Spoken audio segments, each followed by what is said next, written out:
Lakini pia nimekuwa notified kwamba bado yako mashauri mengine. Kuna baadhi ya wananchi wako mahakamani wameshtakiwa kwa makosa yanayofanana na hayo, lakini yote yanatokana na vurugu za tarehe 29 kipindi cha uchaguzi.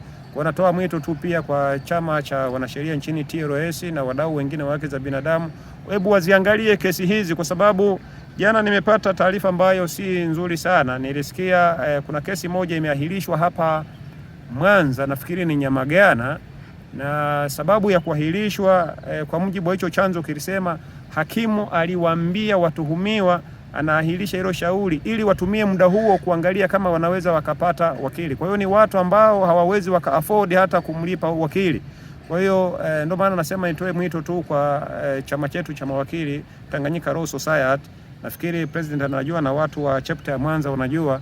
Hebu wajaribu kufuatilia haya mashauri na kama inawezekana waweze kuwasaidia wananchi hao huko mahakamani, kwa sababu Watanzania walio wengi kwenye haya masuala ya sheria hawafahamu chochote kile. Kwa hiyo wanaweza wakatiwa hatiani kwa sababu aidha ya kutoelewa yanayoendelea au wakaruhusu mambo mengine yakapitwa na yakakubalika.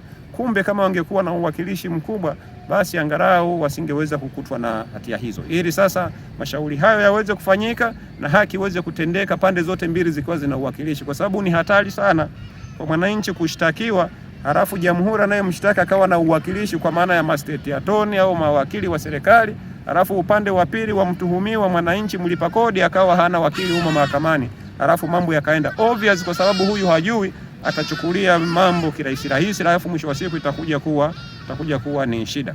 Kwa nitoe wito kwa mawakili wenzangu wawasaidie wananchi hawa, wawasaidie kama sehemu ya kujitolea, kama sehemu ya kurudisha kwa jamii, na chama cha mawakili kiangalie namna ya kufanya, hata mashirika mengine ambayo yanatetea haki za binadamu.